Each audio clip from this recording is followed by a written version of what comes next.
My fellow Americans, I'm speaking to you tonight from behind the resolute desk in the Oval Office. In this sacred space, I'm surrounded by portraits of extraordinary American presidents. Thomas Jefferson wrote the immortal words that guide this nation. George Washington, who showed us presidents are not kings. Abraham Lincoln, who implored us to reject malice. Franklin Roosevelt, who inspired us to reject fear. I revere this office, but I love my country more. It's been the honor of my life to serve as your president. But in the defense of democracy, which is at stake, I think is more important than any title. I draw strength and I find joy in working for the American people. But this sacred task of perfecting our union is not about me. It's about you, your families, your futures. It's about we, the people. We can never forget that. And I never have. I've made it clear that I believe America is at an inflection point. One of those rare moments in history when the decisions we make now will determine our fate of our nation and the world for decades to come. America's going to have to choose between moving forward or backward, between hope and hate, between unity and division. We have to decide, do we still believe in honesty, decency, respect, freedom, justice, and democracy?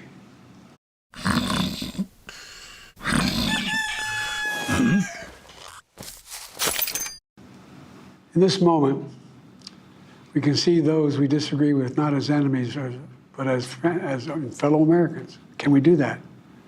Does character in public life still matter? I believe I know the answer to these questions because I know you, the American people. And I know this, we are a great nation because we are good people. When you elected me to this office, I promised to always level with you, to tell you the truth. The truth. The sacred cause of this country is larger than any one of us. And those of us who cherish that cause cherish it so much. A cause of American democracy itself must unite to protect it. You know, in recent weeks, it's become clear to me that I need to unite my party in this critical endeavor. I believe my record as president, my leadership in the world, my vision for America's future, all merited a second term. But nothing can come in the way of saving our democracy. That includes personal ambition.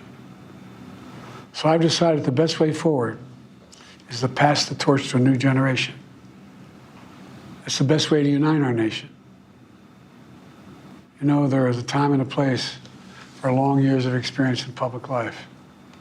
There's also a time and a place for new voices, fresh voices, yes, younger voices. And that time and place is now. Over the next 6 months, I'll be focused on doing my job as president.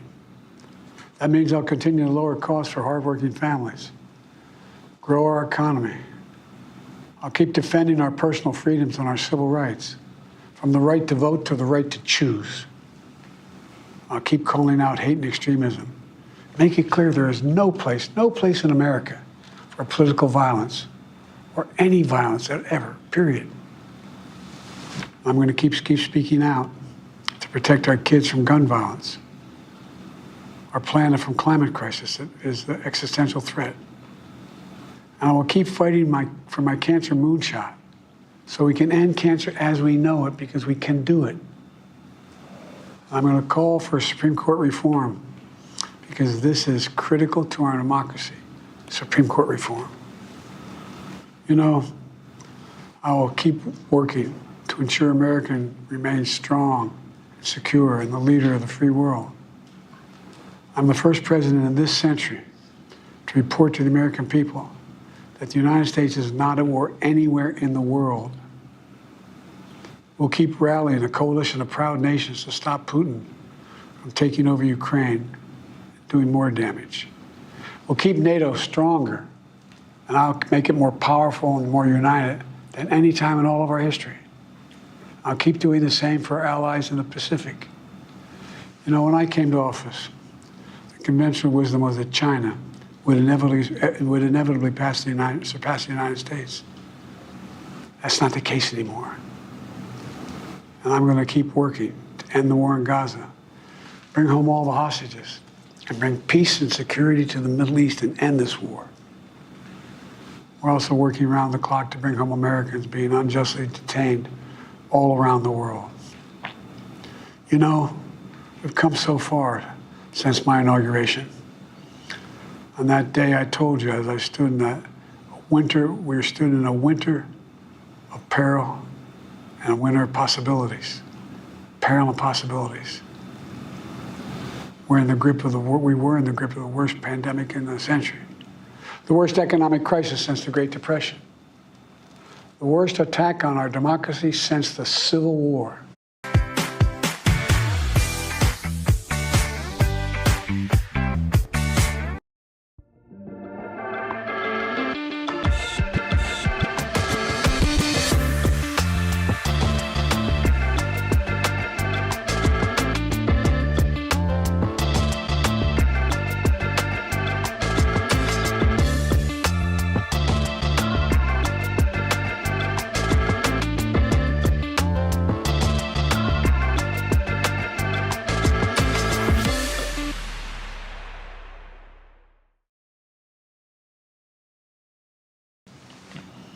We came together as Americans. We got through it. We emerged stronger, more prosperous, and more secure. Today, we have the strongest economy in the world, creating nearly 16 million new jobs, a record. Wages are up. Inflation continues to come down. The racial wealth gap is the lowest it's been in 20 years. We're literally rebuilding our entire nation, urban, suburban, rural, and tribal communities. Manufacturing has come back to America. We're leading the world again in chips and science and innovation.